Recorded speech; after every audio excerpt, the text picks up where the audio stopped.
холодное время года моя кожа особенно пигментированная, но у меня есть две секретные банки. Одна успокаивает и увлажняет мою кожу утром, и это крем-гель с неоцинамидом от бренда Name Skin Care. Две текстуры смешиваются легко и отлично питают и увлажняют кожу за счет церамида в составе. Просто посмотрите, как сияет моя кожа.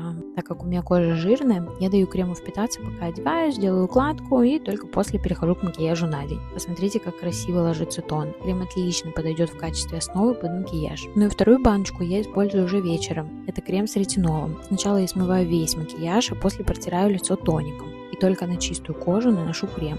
И я наношу крем на все лицо, так как у меня жирная кожа, но если у вас сухая кожа, то лучше, конечно, точечно. Он отлично обновляет кожу и выравнивает тон лица за счет ретинола в составе, который вырабатывает коллаген. Он не содержит агрессивных кислот, поэтому подойдет в уходе на каждый день. Наносите его вечером перед сном, и на утро ваша кожа будет обновленной, свежей и сияющей. А что это за секретные баночки, я рассказала в описании.